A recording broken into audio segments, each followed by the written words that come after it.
Good morning, everyone. I'm Kevin Allen, and I'm joined by my usual broadcast partner, former NHL defenseman Tom Laidlaw. I've played 11 seasons for the New York Rangers and Los Angeles Kings. This is the Laidlaw and Allen Report. Come to you twice a week to talk all things hockey.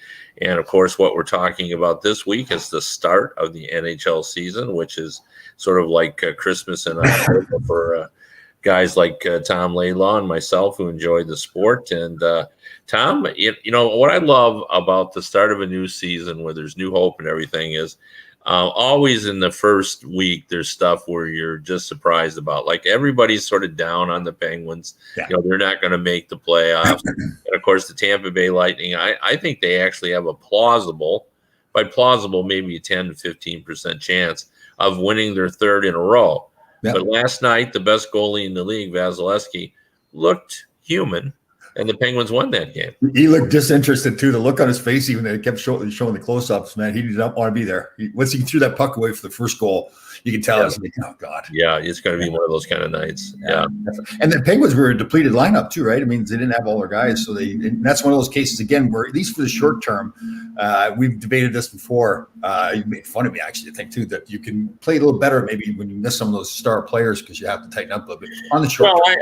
I didn't doubt that aspect of it. You just said something ludicrous like they'd be better off without a star. Which is, I think you misquoted me. I don't think that's. Yeah, you actually did say that. I mean, I think, was it Victor Hedman? Like, I think it was, yeah. Where, I was making the case. I was making the case. Yeah, well, it wasn't a very strong case, but I even said then, and I still believe this today. I know what you're saying, that when a big player is out, it's the NHL attitude, next man up, and you can, for a short term, and that's the key, short term, you can rise up and you can rally behind the idea that you've lost a guy. But I think it's more difficult as time marches on, and in longer injuries, then it starts to really, and I think like one injury too you can overcome, but as soon as you get multiple injuries, really. So. And that first rush when you're a young guy who's now put into more of a role, having more of a role on the team because maybe the star player's out. You're all excited at first. You're playing great. Your energy level's high, and that drops off too. So it isn't just the missing the star player, but it's also the level of play of that player that's replacing him. Can't really be maintained as much as possible. And that Pittsburgh game, although they deserve to win, but they had 3 empty net goals too. Pittsburgh does. So still had scored the goals, but it really wasn't a 6-2 game. I don't think. But either way, Pittsburgh outplayed Tampa. The players all acknowledged it on Tampa's side, and the coach certainly did too. So. Yeah, and then we saw last night, I don't know if you stayed up. You get up so early. Did you stay up for the Kraken game? I did not. I watched the highlights of it, but I did not stay up for it. No. Yeah, I didn't stay up for all of it either. I watched some of it. But they looked like they were going to be in trouble early in that game, and then they really mounted a comeback and played pretty well. And I missed a controversial goal, and I have not seen the highlights. I guess they won it. The Vegas did on a controversial goal. Did you see that on the highlights? I didn't see that one. No, I didn't get to watch to the end there. Yeah. Oh, I didn't know that. So they, I don't know. I mean, will they get enough goals? This year, that's the one thing they didn't get. Now, you made a good point the last time we talked about is that Vegas didn't know it had scores either until guys like Carlson stepped up and Riley Smith was a better player, and the guys they traded for, Marchessault. They ended up being big time players as well. So you're never quite sure, when given a greater opportunity, maybe some guys will rise up. So we'll see. I beat this drum a lot, but Gerard Gallant, I think, played a big role in that too. And you listen to him and watch him coaching so far in training camp and get ready for the season here at the Rangers. It's the same thing.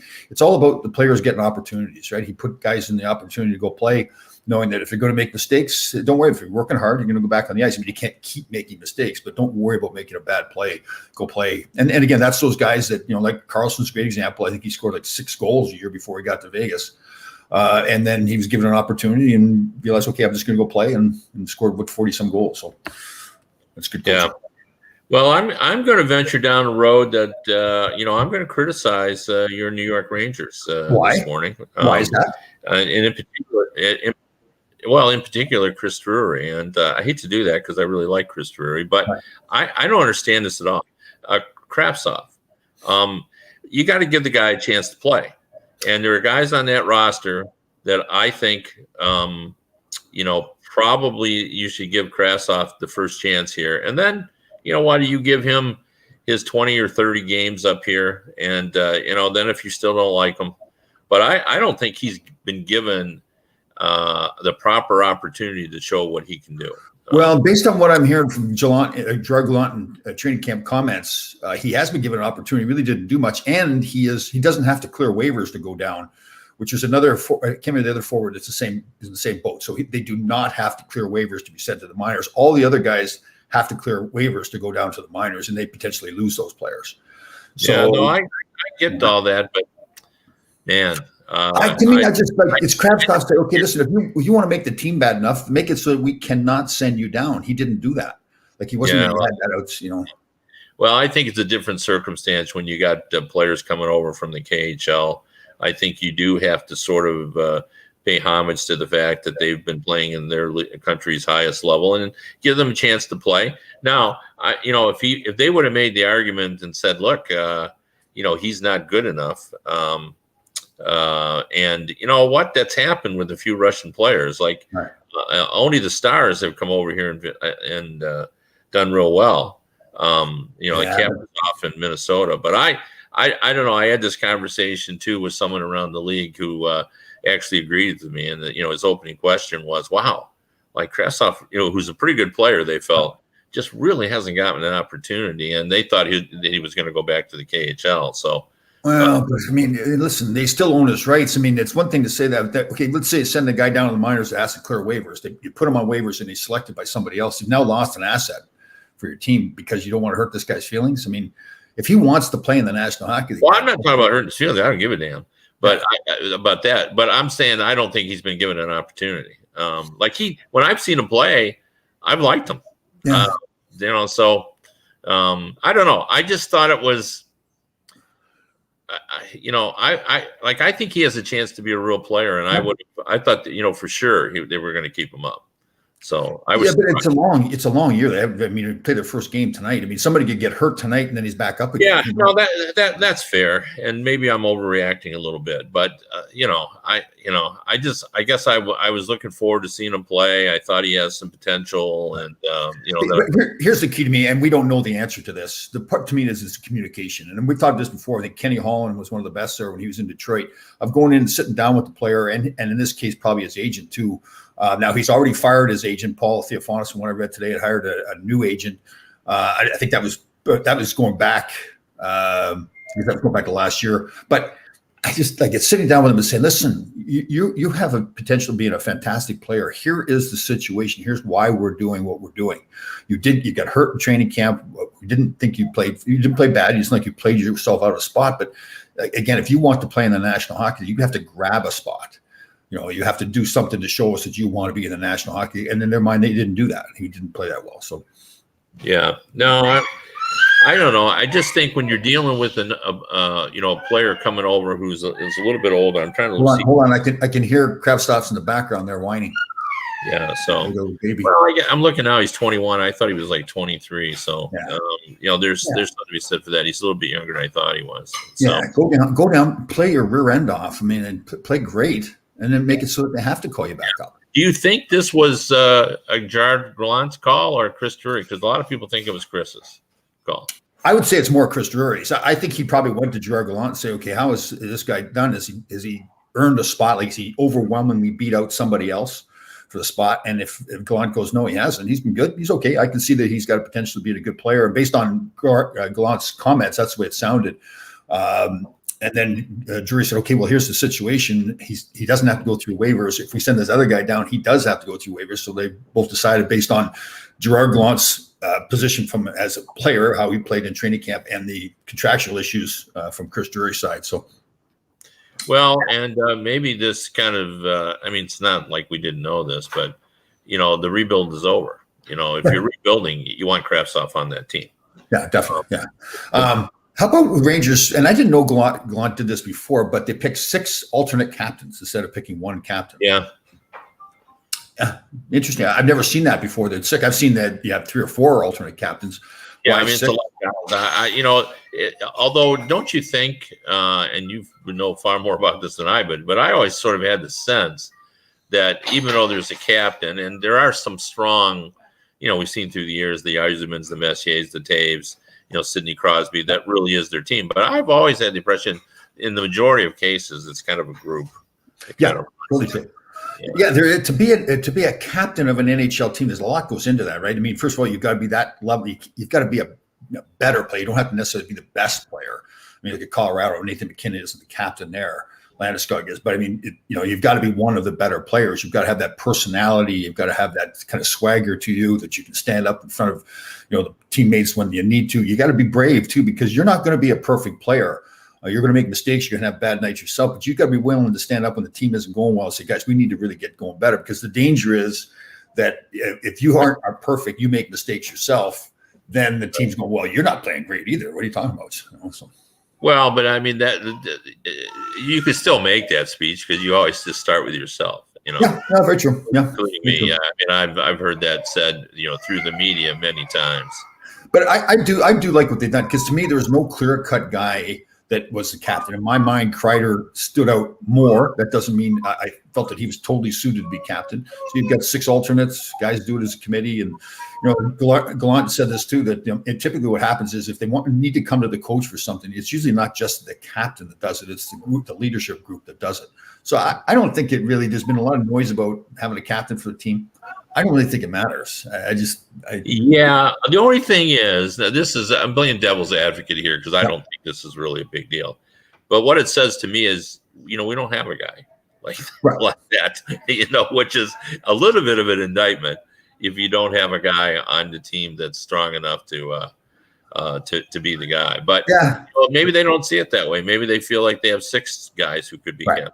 So what I'm interested in seeing? I mean, the identity of the team, right? We talk about this all the time, and the identity got lost. Well, it had a bad identity last year where they started getting pushed around all the time. So now, you think now, okay, tonight it's only the first night, so even if it doesn't work out great tonight, it's not the end of the world. But it's, what is the identity of this team now? They want this identity of this team to be skilled, disciplined, hardworking, in-your-face team, not going to back down from anybody. Great goaltending. That's what they want, and we'll see if they can get that going. Yeah, well, I mean, you just described, basically the fantasy of every general manager. Yeah, that is true. Yeah. But they do have the pieces. That is true, right? I want a team that's skilled. Yeah. I want a team that plays great defense, Barry Trotz style defense. I want great goaltending, and I want them to be tough. I mean, really tough. I want all of them. And if I get that team, I'm going to be able to contend. I might get and I think they've got that team here. That's the thing. I do too. Well, I mean, I picked them now. I've moved them up, and I started out. I had them fourth, and now I moved them up into third, and I think they could get as high as second. So big game, obviously playing in Washington against Tom Wilson. The first time they played against Tom Wilson and the Caps with this new revamped lineup. So we'll see what happens. Listen, they want to win. I mean, obviously, I would be totally surprised if there's not some comments in the pregame warm-up between Wilson and Reeves in particular. But then once they get on the ice, I mean, the thing is, Reeves has got to show us, listen, and he doesn't even have to show it. He's proven it already. He'll fight for his teammates. He'll back up his teammates. He'll respond when he needs to respond. But they want to win the game, and he's got to be careful if he doesn't take bad penalties. So, and again, he's played against Wilson before, and he's intimidated Wilson before. So it's not like it's a new thing that they have to do just because they're on a new team. But well, I'm going to be a lot stronger than you are. I'm not going to say we'll see what happens. Like I've watched enough hockey to know we're going to see something happen tonight. Yeah, and you're true. It could happen. A lot of times when you think that's going to happen, it doesn't. Like people play with when in these cases that usually does happen. I mean, I can't even remember the last time when you have this big a buildup. Right. Like you don't think there'll be a fight or two. I'm confident. Let's put it this way. Well, okay, there could be a fight or two, but I don't know if it can't be Ryan Reeves chasing Wilson around the ice. That's for sure. Yeah, I don't think it'll be that. But you know how these things go. There'll just be some choreographed fight or 2 or 3, and then we'll go at it here. But I'm not going to say we'll see what happens. We're going to see something tonight. There's no doubt about that. And I think you're right, though.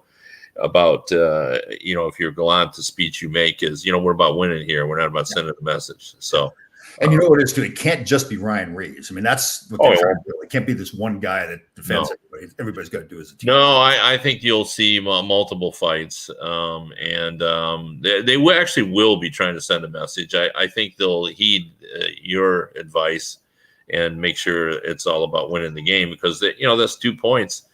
Oftentimes you don't think about it, but that opening game, and if you end up missing out by 2 points, well, you could have got them in the opening game. If you here's what's going to happen. It's going to be a real physical game. It's going to be a lot of hitting.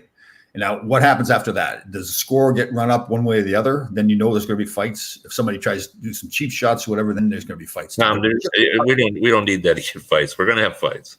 So it's just, and you'll be able to give a big "I told you so" if it's not true. But in these situations, do you think I would give you an "I told you so"? Do you think I would do that? Yeah, you would do it. You might even send me a text. So, I mean, that's just the way it goes in these type of situations. And I think they'll be smart about it. I hope they'll be smart about it. But how about Nathan McKinnon coming down with a positive test of he's asymptomatic or a positive test for COVID, right? Yeah, that's just it's unfortunate, but we're going to end up dealing with this all the time. And because everyone's been vaccinated, well, with few exceptions, most of the cases will be very mild or asymptomatic. But they're saying they're down to 4 players who have not got vaccinated. Yeah, I know where one of them is. He's in my home city, Tyler Bertuzzi. So and that has no more discussion about it. I guess it's a constant discussion. Well, he was asked at a recent after he played really well in his preseason game. He was asked whether he was reconsidering, and he gave I wasn't terse, but it was a direct no. So, and how about, was it Tom Fitzgerald, I think in New Jersey, the GM there, was talking about their goaltender Blackwell, who was apparently in the chair ready to get poked with the vaccine and changed his mind at the last minute. Wouldn't do it. Well, what's amazing is, his mom is, a physician who's heavily involved in vaccination as well. So they had a meeting that included her, saying all that. But wow, that's amazing. He just pulled he decided at the last minute not to do it. So, well, especially when there's 4 players out of, what do we have? Close to 700 players, or over 700 players in the National Hockey League. 4 people haven't gotten vaccinated. Well, yeah, and it's amazing because, if you just look at the facts, I mean, look how many millions of people have had that vaccination. And well, same with in basketball with the Brooklyn Nets, you get that Kyrie Irving, who's always trying to. But wasn't he the one that thinks the world is flat too? Yes, he does. Right. Well, and now he's trying to say, or he's having people on his behalf saying he's fighting for the people that are voiceless. And meantime, when he gives a press conference, they ask about it, and he just doesn't say anything. I find that the people who aren't vaccinated have plenty of voice. It's the rest of us that are thing. Like I don't understand. I've seen these restaurants that have been real militant about, we're going to do it our way, and we don't care whether you're vaccinated or unvaccinated. You come in the door, and we'll treat you right. And I've said to myself, considering that the majority of people are vaccinated, what if we went to the owners and said, we're not comfortable coming into your restaurant when you have unvaccinated people, and we stood together. But nobody, the vaccinated people are not picketing; it's the unvaccinated. Right. Particularly in Canada, I've read stories where unvaccinated people, the anti-vax people, are picketing in hospitals and all. See, to me, if you don't want to get the vaccine, okay, but then move on. Just I don't get the point of you're trying to convince somebody else that they should or should not. Well, they're just so defensive about it, So, and I mean, starting fights over it, and I know.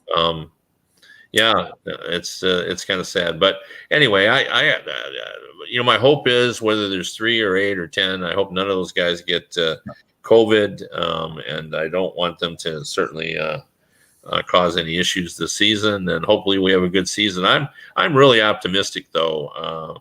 That we're going to get through this. I think this is not going to be nearly the problem it was in the past. I think there'll be cases, but I think they'll isolate those guys and get them beyond the time thing. And, Yeah. I guess the only question is how much, like Nathan McKinnon is a great example, right? Now, if he has to miss 2 weeks at the start of the season, how much does that affect his hockey team, right? He's arguably the best player in the NHL. Yeah. So, well, yeah, the issue, that's the other issue for Bertuzzi as well. Yeah. Suppose a player becomes infected. Now, do we have to worry about Tyler Bertuzzi even more? Yeah. So, and worry about him spreading it, and then the games he can't play in.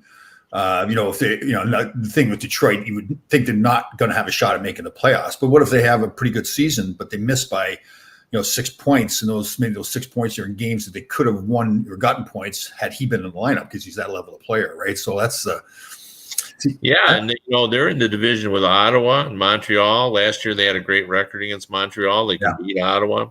Yeah. So he'll miss games, there as well. And I don't know what's the latest on New York City. Can athletes play there unvaccinated? No, they have to be vaccinated, but visiting athletes can come in unvaccinated and play. Yeah. But if you live here, you have to be vaccinated if you play for one of the local teams, which it's kind of an odd, but yeah. So yeah, well, it's all kind of messy. Well, it's on the politics involved in it too, right? I mean, that's for sure, there's politics. All right, listen to I listened to a radio station the other day doing some kind of polls. How many coaches do you think are going to get fired this year? Well, the potential. I mean, let's look at. Let's go through the division. So, I don't think. I think Alain Vigneault is vulnerable. Yeah, I agree. With the changes they made to the lineup, if they don't play better. Yeah, I agree. Yeah. So I would say he's vulnerable. I don't know about Lindy Ruff. I guess if the Devils really didn't show any progress, if Jack Hughes is not better, I guess I would see he would be vulnerable. Mike Sullivan's not in any danger there now, is he? But although you got new president, new GM. Yeah, I don't think so. That makes no sense to me. He's still a good coach, so I don't see that either. So, and Columbus hired a new coach in the off season, so I would assume Larson will get more time than part of this season. So we move down to Atlantic. Cooper is fine. Joel Quenneville certainly is fine. The Montreal coach, it's interesting. Ducharme took that team to the Stanley Cup final, but boy, you hear a lot of complaints about him. Is that right? Really? Yeah. You hear the people saying, "Oh, he's never going to last." Like, I guess because he's not a big name guy in a market like Montreal. But the thing he's got is advantage this year that probably Shea Weber is out for the year. It sounds like Carey Price is going to miss the first part of the season. So two of your best players. Well, Dano left as well. Kotkaniemi's not there. It's one of your better younger players anyway. So, he's got built-in excuses, to say the least. How about Hines down in Nashville? I see him as being fine. I would probably think that David Poile will be on the hot seat. We talked about that before, right? But move him up, though. I don't think they'd fire him, right? They shouldn't, and he should be able to leave on his own account. Like he's really an institution, and it's not like he doesn't know what he's doing. It's just he's run into some bad luck down there, and like every team. Well, I gotta be, and I think the world of him. So I'm gonna be careful when I say this. It wasn't necessarily bad luck. I mean, he went out of his way to trade for Matt Duchene. Traded away. Well, no, that was a bad decision. And, you can argue, not argue, you can say that was a bad trade, Ryan Johansson. Yeah. Although you liked Ryan Johansson when that trade was made. I did, yes. And he's shown signs of being a top-notch centerman, but same thing. It's just like coasting sometimes too. So but the Duchene deal was really a bad decision, to be sure. And I think some of these contracts that they've had, those have been on David as well. But but that comes with the territory. If you're going to be a GM, you got to accept criticism. So definitely. But I would say he's in trouble. I don't see. If he's in trouble, Hines is in trouble. But I don't see David Poile firing Hines as well. And then see who else is in that division. Chicago. I guess he's vulnerable. He's been vulnerable a couple of years. Yeah. And the Chicago coach is vulnerable, you think? I would think so if they don't do well, Yeah, definitely. Because they improved that lineup a lot. Like they should be a playoff contender, that team. Well, for sure. I've picked them to get into the playoffs. Yeah. I would say on in Dallas, both GM and coach are vulnerable if they don't do Really? well, You think so? unfortunately. You So think so? well, I hope not because I really Yeah. like Jim Nill. But Yeah. so I Trying to guess think who else. Edmonton, no, they're fine in Edmonton, right? Can't yeah, go there. I would say Bob Bugner in San Jose. What about Toronto? I mean, I mean, for all the hoopla, it's just Yeah, they got to be vulnerable. Like for example, if they end up not getting in the playoffs, Right. or if they lose in the first round yet again, right. Yep. yeah, The whole lot of them. To me, it's all of them. Then I mean, it's like it Yeah. hasn't worked. Like the Dubas experiment hasn't worked. Then that's my feeling. But yeah, no, that's a good point. That's a good point. oh, Yeah. Barry Trotz. I mean, he's in deep trouble there, isn't he? Yeah, for sure. Your guy. Barry Yeah, Trotz. this is the guy that he and Lou have tea together every afternoon and talk hockey. And you're invited too. You do it virtually. Yeah, exactly. Yeah. I'm not sure they're drinking tea, but I do know they talk. And, I think Barry Trotz he's been quoted as saying he just loves, having those hockey talks with Lou Lamoriello. So This is awful, but I can't even remember who's coaching in Anaheim. Is it? Dallas Eakins, right? Oh, Dallas Eakins. Yeah.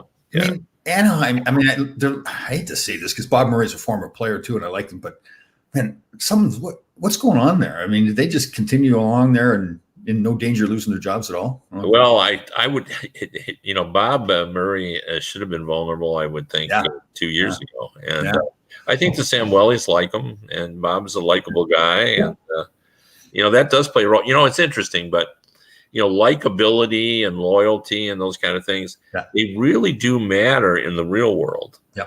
But in hockey, or not just hockey, in sports in general, I think they matter less. But with some people, they do matter. If you're in ownership and so and in Buffalo, no, they're not going to fire another guy yet, another coach. No, and he's going to do a good job there. Donnie Granato is a good coach, like he really is, and I think he's going to be good for the young players there, because that's he's done a lot of younger players, and they've always done well under his tutelage. So I think he'll do a good job with you're already starting to see it with Dahlin. If you look at where he was all through last season, and then as soon as Granato took over, suddenly he was a different player. Right. So based on our discussions here, then the number of coaches, what's the over under? Like 3 coaches getting fired? Oh, I think that's fair. 3, it might even be 2. Okay. Might be 2, but it could be as high as 5. To be sure. So okay. All right. So are you taking so do you think the over under is more 5? No, I think that you could see as many as 5. Okay, so you think 5. All right. So I'm going to go under. I'm going to say 2. We're going to have 2 coaches fired. Sure. Okay. Yeah, I guess I'd take the over just for fun. Go Hines and somebody else. No, so we're counting at the end of the year too, as well. Well, no, that's a good point. No, I'm with this one going just during the season. During the season, so that things are going bad enough they have to make a change. It's not at the end of the year where they're cleaning house. We didn't talk about Jeff Blashill too in Detroit. Yeah, but didn't he get a new contract? He did, but it wasn't a long one. I believe it was just a year. So, but I guess you'd got if Yzerman's stuck with them this long, the team hasn't improved that much that it's a playoff contender there, right? In Detroit, I mean, there's still no. Like this year is the first 2 Yzerman draft picks are on the team: Lucas Raymond and Moritz Seider. Right. So they're really not that far into it. Nice. And then when, where, and if Eichel will get traded from Buffalo. First of all, will he get traded? Yeah, I think he will. I think I've seen some reporting that I think it was The Athletic that has reported that some of the teams are softening to the idea of the I don't want to call it experimental, but the different surgery that Eichel wants. Right. Because that that also could help a team because he's going to be back in 6 weeks then. So. I still have that. I'm just thinking if I'm a GM, I'm sitting there saying, okay, Like, this isn't just a fringe player we've got here. This isn't a third or fourth line guy. This is a big decision for our franchise moving forward. It's a big chunk of our salary cap. He's a big, if it doesn't work out, then he's not the player that we're expecting him to be. That hurts our franchise a lot. I'm thinking, do I really want to take that on? It's a gamble. Yeah, it is. I wonder if you can build something in the contract that there's a shared liability if he can't play. I don't know. Is there rules that would bar that? Well, as far as the trade, I mean, I you said contract. You mean the agreement between the two teams, right? Correct. Yeah. Right. I would. Okay, so you're saying so right now they can say you're going to eat half the salary. So Buffalo, you're going to pay half the salary. You could just flat out say that. But I wonder if you can claw some of that back. Well, or could you? I guess the bottom. Well, we know if he can't pass the physical, that the trade is declared null and void. Right. So he'd almost have to have the surgery beforehand. Right, because he's already not passed the physical in Buffalo. Correct. So they. I'm not even sure you can trade a. You can trade an injured player, but the injury has to be disclosed. You can't buy out an injured player. I mean, he has to get 100% of his salary if he's hurt. But for me, if I'm another GM. Well, it's hard for you to look at it objectively because you don't like the player. Well, I think the player should be better than what he is. I wonder about a young player like this already getting into this kind of controversy with the current team he's on. Like, I mean, when you drafted Eichel, when they drafted Eichel, I'm sure they felt like this is one of these generational players. He's going to be in our franchise, the face of our franchise for many years to come. And now look at the way the franchise is and look the way he is as a player. And now to think, okay, I'm potentially, if I'm another GM, I'm trading and thinking that he still is a generational type player or has that potential. Well, but he was for 5 years. I mean, he averaged 28 goals and a bunch of things. And you're looking at the intangibles, but really we're not really sure even what those intangibles are because, that team was so bad that he was on. Right. And, and it's the chicken and the egg. I mean, your point is a valid one. Shouldn't he have risen that team up? But people argue all the time that hockey's not like basketball, that one man can't make a difference. It has to be a team thing. So which is it? Can one guy make a difference, or are we a team thing where one guy can't make a difference? It has to be everyone pulling on the rope.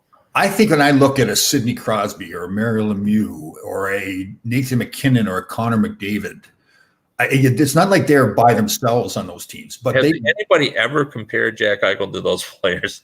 I don't remember hearing that. Well, okay, but I'm saying, all right, let's go down the next level. I mean, is it fair to say that he should be, as a young player, the same way they thought about Steve Yzerman in Detroit? Yeah, although once Steve got here, then he was looked at, up with those guys as well. I mean, he wasn't Gretzky or Lemieux, but he was darn close. So, But don't you think Jack Eichel, I mean, when he came in, it wasn't that the thought that he could be another Steve Yzerman? Oh, for sure, he could be Yzerman. In fact, that would be an apt comparison because they thought he was going to come in and game change. And Yzerman, as much as a great player, and I played against him when he got started, he wasn't like, you're right, it wasn't just Steve Yzerman, but it was everybody else. At one point, it was Joey Booster. But this is a good point, and this really is at the heart of what you always say. Now, did you look when Steve Yzerman was putting up 150 points that one year, or when he was over 100 and everything? Were you just thinking he's a poor player?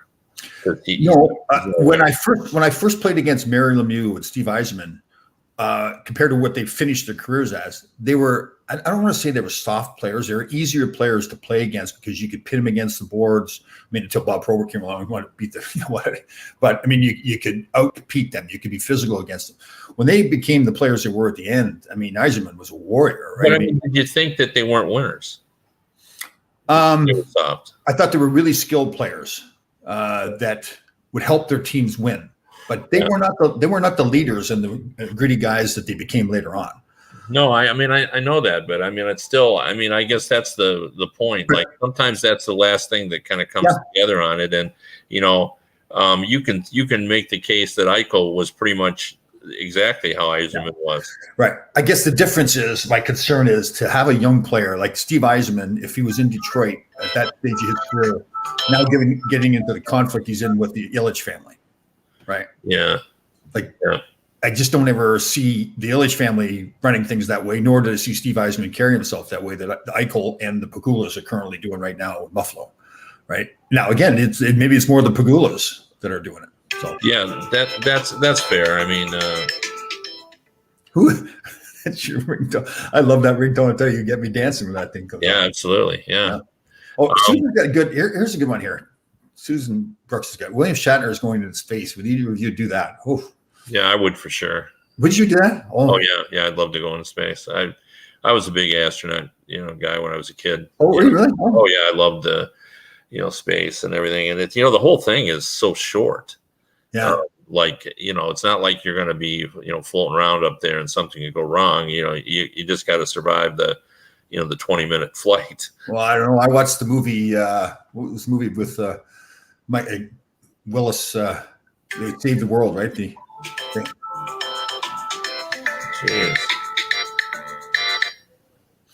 What's the movie where they went up? Ben Affleck went up and saved the world. Ben Affleck saved the world. The asteroid is coming down. They had to. Yeah, no, I know the movie. I can't think of the name. Right. So that wasn't so safe. Well, no, but he wasn't up there 20 minutes either. That's true. That's true. And he didn't have a mission. Shatner's not going to save the planet. He's just going to go up and take a couple of photos. And he's a Canadian too, William Shatner. I love that he's got the moxie to go up at 90 years old. That is true. Yeah. It is a pretty good fit too, being on Star Wars or Star Trek or whatever he's on. I heard just the last snippet of it. They were talking about peanut butter sandwiches. So I don't know whether, it was the announcer was saying that, you should have a peanut butter sandwich while you're up in space, or whether Shatner said that. But just the image of that made me laugh, that, you're going to go into space and what you hope to accomplish is to eat a peanut butter sandwich. That's pretty funny. Yeah, I don't know what that was about. Yeah, I have mixed feelings about that. I'm not big on heights, but I can go up on a plane and have the worst turbulence ever, and it doesn't bother me. But I go up on a 20-foot roof, and I feel like I'm going to dive off. Yeah, I mean, I think too, because I'm starting to be older. I like the way you said that. You're starting to be older. Yeah, eventually it's a mentality, that kind of takes over, and you realize that. I've had this discussion too. The thing that scares me the most is not the growing old part, the lack of relevancy, and I've just watched it in my extended family and with my wife's parents and everything. Sooner or later, you're the guy over in the corner that nobody's talking to. No. Oh yeah, no, that happens to everybody. I mean, no, yeah, not going to happen to you and me. What are you talking about? We're not going to do that. Yeah, I'm going to fight to try to maintain some relevancy. Well, why do you have to give in to that, to be sitting over the corner nobody talking? Well, because you don't choose whether people talk to you. Oh, I do. So, no, I mean, then what you're doing is just butting in. But if they're not paying any attention, then you've lost it. I like it. Nothing bothers me more as if I'm talking and I realize that I've lost my audience. And I'm sure you think you never lose your audience, but never. Because I'm the voice of God. It happens. So, but yeah, I mean, relevancy to me is the key. Like, I want to try to maintain it as long as I can. I want to be able to say interesting things and say things that people want to hear. That kind of thing. So, or else you just don't care that much, and you just keep on talking, right? Well, but I do care. That's the problem. I mean, I want to be relevant. So I could see you just saying, "Well, I don't care. I'm just going to talk." So that's what I do now, isn't it? Yeah, but that's a great question. And no, I guess my point I was trying to make, I didn't make it very well. If I was younger, I might not have been as willing. If I had a lot of life in front of me, But I'm older. It's like Shatner. He's lived a great life. So why not try to cap it here with a nice, getting into space and So I think I know we're saying the same thing. It's just that you want to keep doing that all the time, though, right? I mean, he's always doing things that are interesting. Yeah. No, that's for sure. And you want to try to maintain your health and stay your mental health too, right? Not just the physical health. I think mental health is just as important, if not more. And with everything now, it almost seem like dementia has become an epidemic, because I think our bodies are lasting longer Yeah. And I actually put this theory to my doctor, and he said, he said that's something that really is kind of fascinating. Like, I wondered whether dementia is our brain reacting to we're growing. Our bodies are lasting longer, and the brain doesn't like the debilitation that happens. Right. And I do think it's the lifestyle too. It's the not eating as healthy foods. We're not as active as we used to be. I believe all those things really affect our brain health. Just a healthy lifestyle. But are we not as active? Because it sure seems like there's a movement afoot. Everybody's working out. I mean, for senior citizens here in my area, there's all kinds of aerobics classes, and every senior citizen club. Like, it seems like they're doing more than we've ever done. I grew up on a farm, so it was farming, it was work. Right. So it's different. We didn't live in the city, so that's what I have related to. And I guess not everybody's grew up on a farm, but it's yeah. I mean, I haven't milked a cow lately, so have you ever milked a cow? No, I actually have not. I've seen it because right. My dad's mother, when I was young, lived on a farm, and I went to visit her, right. Like one time, and they had cows and chickens, and I thought it was so strange because I was like 4 or 5 years old, and they just picked a turkey that was running around the farm, and right. he was Sunday dinner, and. God.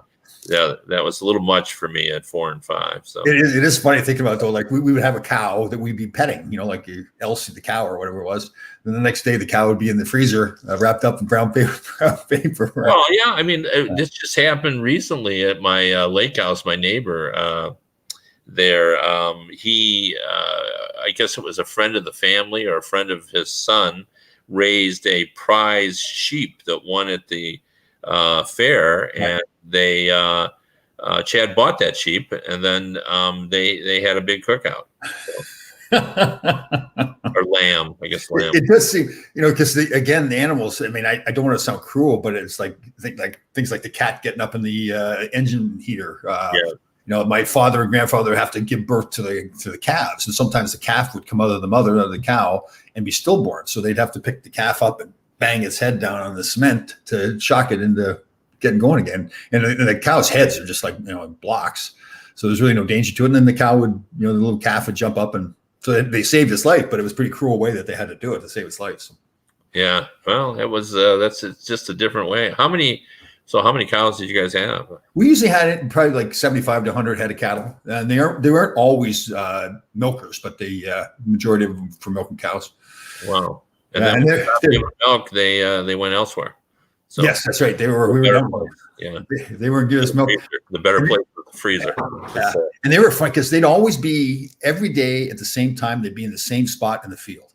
They would all just travel together. So at 1 o'clock, you knew exactly where they were in the field. At 5 o'clock, they're at a different place. It's just, I don't know. It's cows. Yeah. They're frustrating animals though too, because they were not smart at all. And you to get them to move, it's like you had to get a 2x4 and smack them over the rear end. And they just stand there and look at you like, what are you doing? Yeah, what are you doing? Yeah, exactly. All right. Well, we've prattled on a little longer than we just keep breaking new records for. Yeah, totally. Yeah, we've covered it all today. Farming, going up in space. Yeah, no doubt. Yeah, no, I like that. Anyway, if you want to read what I have to say about hockey, and I don't talk about space or dementia or anything else and my hockey space at hockeybuzz.com or DetroitHockeyNow.com. And if you want to listen to the radio version of the show, you can go to radio.co at 365 Sports. Again, that's radio.co at 365 Sports. Everybody have a great weekend. We'll see you on Monday.